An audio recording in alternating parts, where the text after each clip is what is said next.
The first time Eloise slid both hands into my hoodie pocket, while I was still wearing it, I was standing at the stove attempting homemade poutine.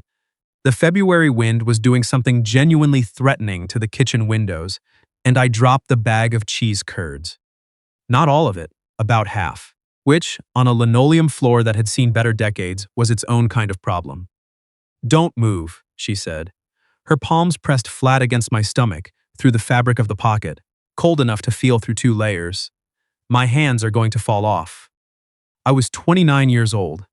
I had a structural engineering degree from Carleton, a job I mostly liked, and I had just spent 40 minutes on a gravy from scratch that might have actually been decent. When Eloise Fortier looked up at me with snow still melting in her hair and said, "I'm serious.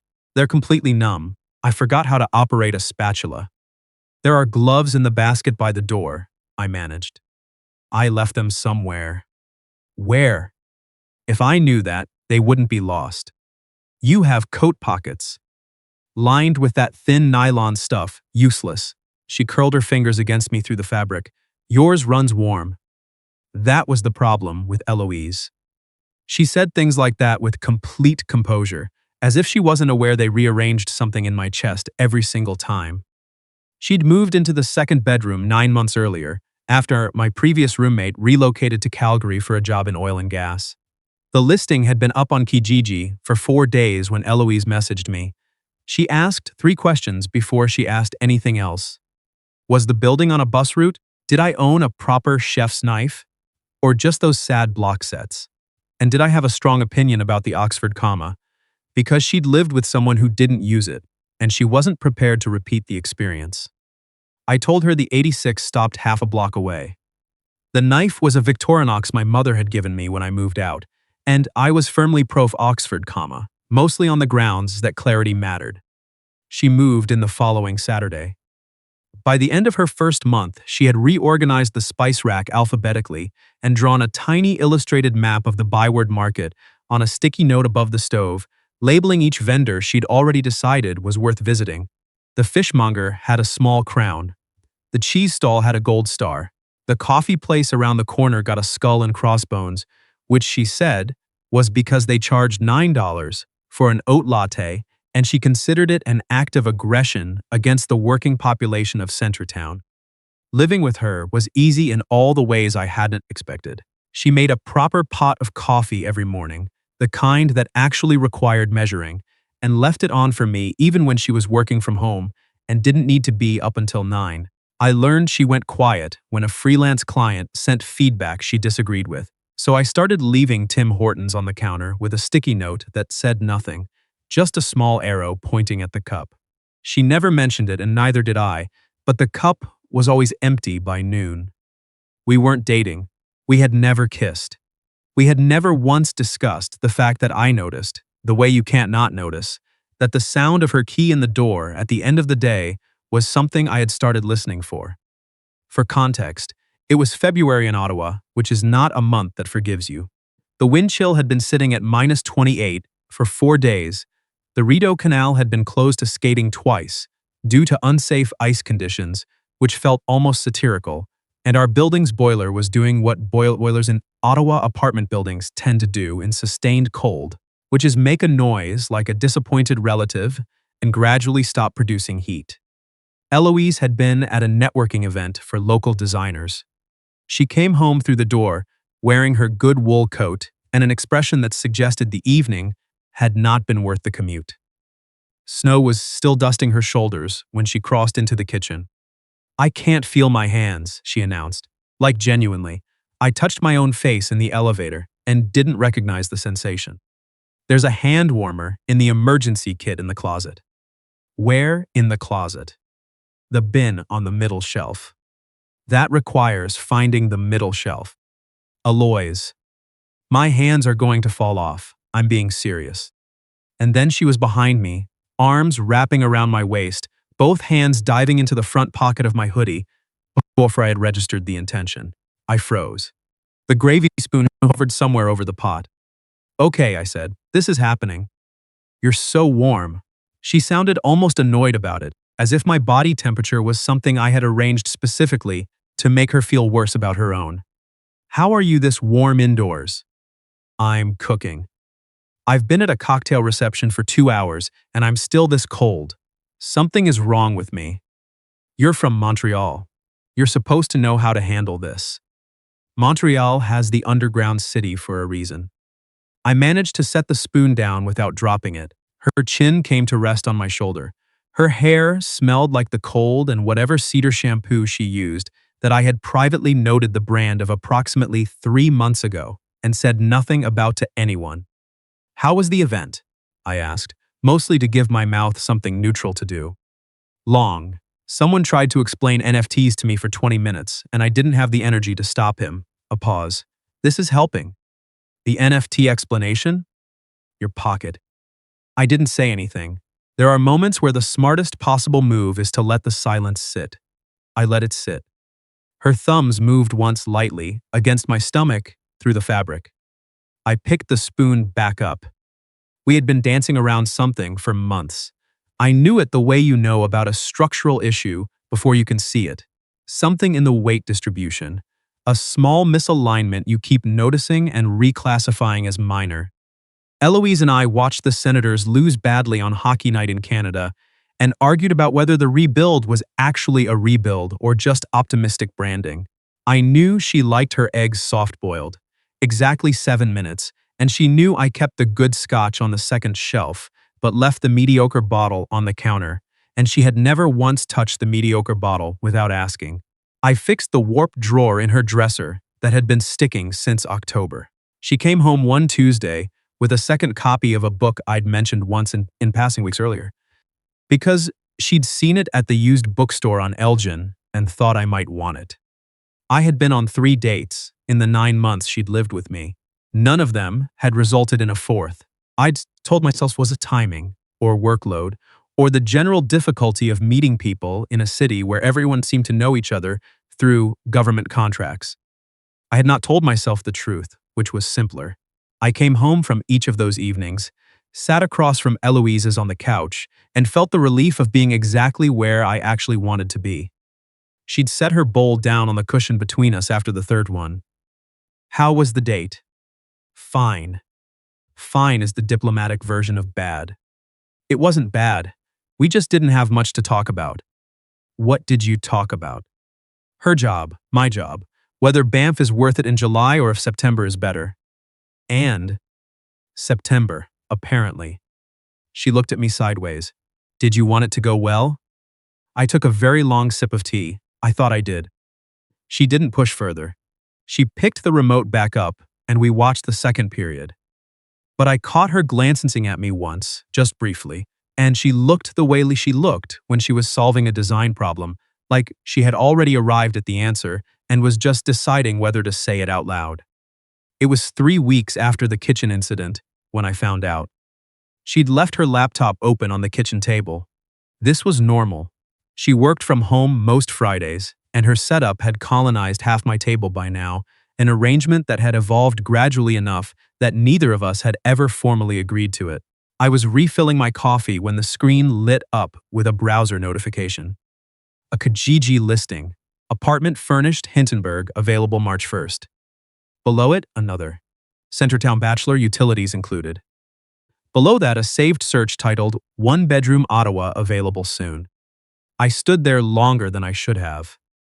Then I got my coffee and went to sit in my room and think about whether I had misread the last 9 months completely. She came out of the shower 20 minutes later, wrapped in her gray robe, saw my face before I had arranged it into anything useful, and stopped in the kitchen doorway. How many have you looked at? I asked. She took a slow breath. A few. When did this start?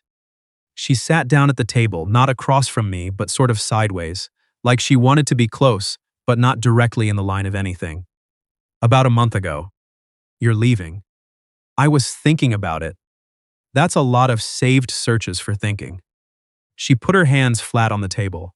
I haven't signed anything. But you want to. She looked at the window. Outside, the Ottawa River was doing its February thing, gray and unhelpful.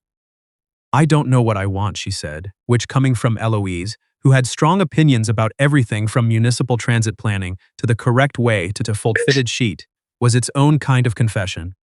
Did I do something? I asked. No, she said it immediately before I finished the sentence. Nothing like that. Then, help me understand. She was quiet for a long moment. Then, every day I come home and you're here. You make dinner, or I do, or we figure it out together. You save the good episodes of things for when I'm home. You know when I'm having a bad client week before I say anything. She folded her hands together, and at the end of every night, you go across the hall. The space heater in the corner clicked on. For a while that was enough, she continued. But somewhere along the way, it stopped being enough, and I didn't know how to tell you that. So I started looking at other options instead. I understood what she wasn't quite saying. I had been so careful. After my last relationship, 3 years, a shared lease in Centertown, a breakup that cost me the apartment, the friend group, and a cast iron pan I still thought about, I had made myself a rule. You do not mix the place you sleep with the person you want. You do not build feelings into the square footage. I had followed that rule. I had been diligent and sensible and responsible. And somewhere in the middle of being responsible, Eloise had started moving out. I notice things about you, I said, before I had decided to say it. I notice which floorboard you step over when you can't sleep. I know you hum when you're in the middle of a design that's going well, even though you deny it. I know you keep the good hot sauce at the back of the fridge so I won't use it all, but you put some on my eggs anyway, when you think I've had a hard week. She had gone very still. I save things to tell you, I said. Funny things that happen at work, weird structural details I come across, things I know you'd actually find interesting.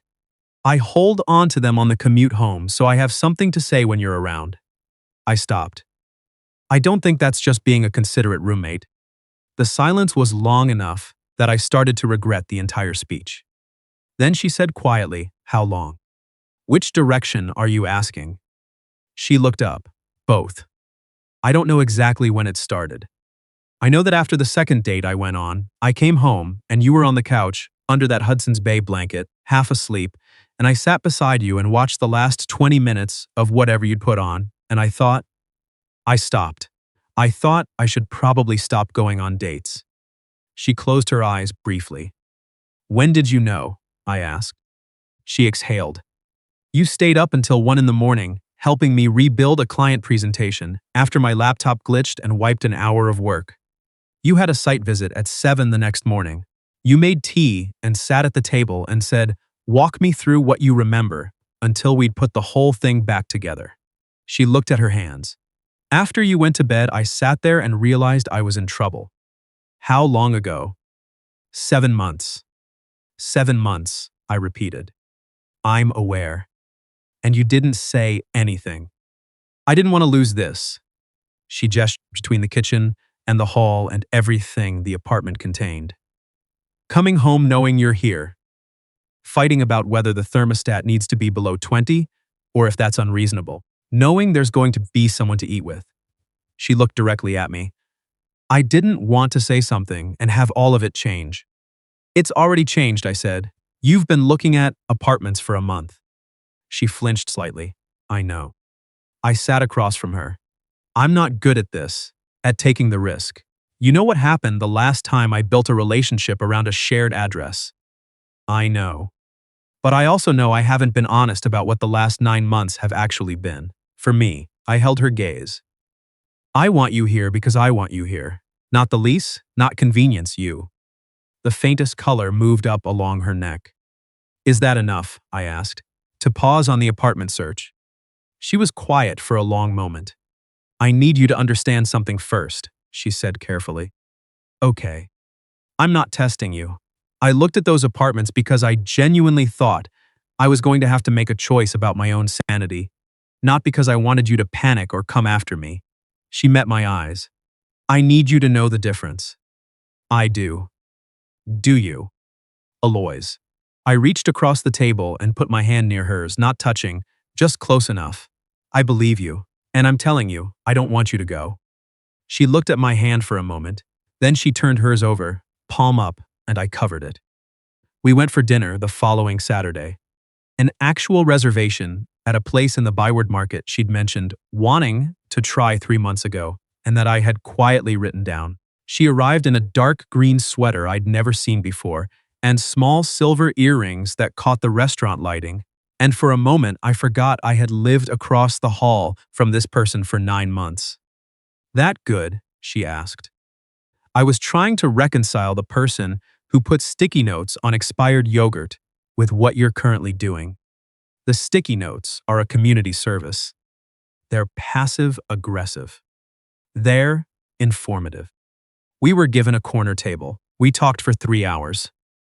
She told me about her elementary school art teacher, Mrs. Beaumont, who had framed one of her illustrations and hung it in the hallway and told her it deserved to be seen. I told her about my father's injury when I was 15, the long months of rehabilitation, the way I had watched someone help him rebuild his movement week by week, and how it had changed what I thought engineering was actually for. Not just building things, but understanding how they hold together under pressure. When I mentioned my ex, Eloise didn't look away. "Were there problems before you moved in together?" she asked. "Yes," I admitted. "We both knew it. We thought the apartment would fix something that was never the apartment's problem." "So the apartment didn't break you?" "No. You just let it carry the blame." I looked at her across the table. It was easier. Under the table, her knee pressed briefly against mine. Not an accident, just a quiet acknowledgement. "I don't need you to be fearless," she said. "I just need to know that when you're scared, you'll say so." "I can do that." "You say that now. Wait until you have to parallel park in front of me." "I'm an excellent parallel parker." "Everyone thinks that." I pushed the last piece of the shared tart toward her. She pushed it back. "Yours," she said. "You ordered it." "I ordered it for the table." "You are the table." She narrowed her eyes. "Is this a negotiating technique?" "I like you more than chocolate tart," I said. It landed differently than I'd meant it to. Not like a joke, just true. Sitting there between us being true. Eloise looked at me for a moment. Then she picked up the fork and divided the last piece cleanly in half. "Then we share it," she said. We walked home along Spark Street because the wind had dropped and the sky had gone that particular dark blue Ottawa gets on cold, clear nights, the kind that makes Parliament Hill look like something from a different century. She tucked her arm through mine at some point, and I didn't note the exact moment because I didn't want to make it strange.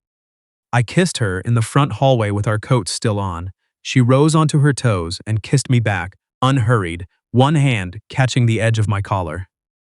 It was soft for about 4 seconds, and then neither of us was particularly interested in soft. Later, we sat on the couch with the lights low and the Hudson's Bay blanket pulled over both of us. The space heater was working again. Outside, the canal ice was probably doing whatever it wanted. She was quiet in the way she got when something was still running in the background. "Say it," I told her. She tilted her head. "Say what?" "Whatever you're not saying." She sat up slightly. "I'm not trying to see whether I could fall for you," she said. "I'm not at the beginning of that. I've already." She stopped, started again. "I love you. I've known it for a while. I just need you to know that I'm not in the early stage of this. I'm already in the deep part." I looked at her. The shape of the sentence was there, waiting. 3 words. True, if I was being honest, in a way I hadn't let myself be honest yet. But she deserved the truth more than she deserved an echo. "I care about you in a way I haven't let myself care about someone in a long time," I said carefully. "I know that's not the same sentence, but I'm not saying it to protect myself. I'm saying it because I want to tell you the truth and not just say the thing that fits the moment." She absorbed this. Her expression didn't collapse, but something shifted in it, a small tightening at the corner of her eyes. "That's actually why I trust you," she said quietly. "I'm going to get there." "I know that too." "How long have you known things about me before I know them myself?" She almost smiled, long enough. She didn't move out. She closed the saved Kijiji searches. She didn't mention the Hintonburg apartment again. Something settled between us that was both better and more frightening. We had named the thing, and now it existed at a different size. We became in the way of people who have spent 9 months as roommates and now are something else entirely, extraordinarily good at the small version of being together. She kissed me in the kitchen before either of us had said good morning. I met her outside her studio on a Thursday for lunch, just to do it. We went to a reading at a bookstore on Bank Street, where she bought me a collection of essays on Canadian infrastructure history, and I bought her a new sketchbook with heavyweight paper because I'd noticed her running low 2 weeks ago and had been waiting for a good moment. I introduced her to my coworker Stefan as Mai, and then said Alois, because the pause told us both something. On the walk home, she said, "You hesitated." I know what I wanted to say. But the word felt big and I wanted to say it to you first, not in a parking garage to Stefan. She considered this. That's actually quite thoughtful. I have my moments. She took my hand. Spring arrived in Ottawa the way it always does, hesitantly, and then all at once, the Rideau River giving up its ice over one dramatic week in April. The apartment got warmer. She left her bedroom window open at night, and I could hear the street sounds from across the hall when my own window was open. The city's low nighttime frequency, continuous and reliable. One evening, I came home from a long site visit out in Canada and found her at the kitchen table, sketchbook open, pencil in hand, completely absorbed. She hadn't heard me come in. I stood in the doorway for a moment, just watching, and understood that what I felt was not actually complicated at all, once you stripped away the history and the fear. It was very simple. It was just her. "Eloise," I said. She looked up. "I love you." Her pencil stopped. "I know when I knew," I said. "It was the night you came home from that networking event in February and put your hands in my pocket and told me mine ran warmer. Not because of the hands.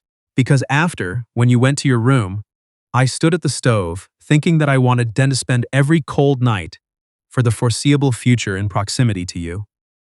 And that felt like considerably more than a preference about room temperature." She set the pencil down very carefully. "I was afraid of what it meant," I said, "but I'm more afraid of you not knowing so."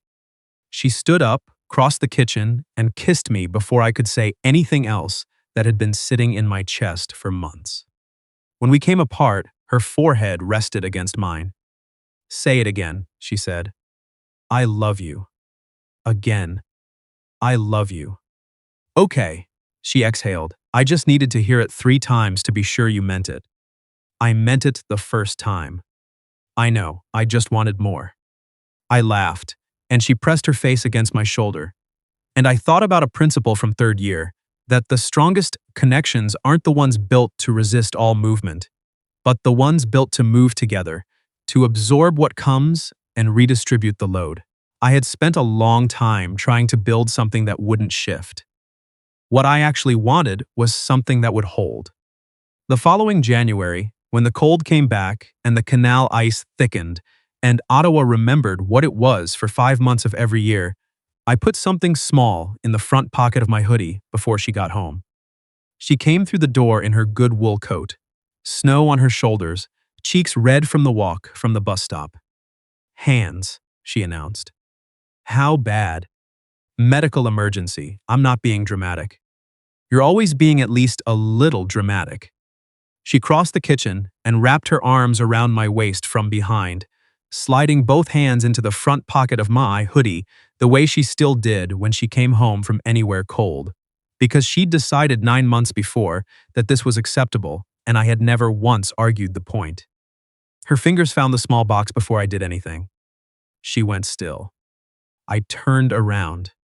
She was holding it, looking at it, and then looking at me, and her expression was the one she made when she was arriving at an answer she'd already suspected but hadn't let herself fully count on. I took the box from her hands, opened it, and asked her the question. She said yes before I'd finished asking it, the words still forming when she reached for me.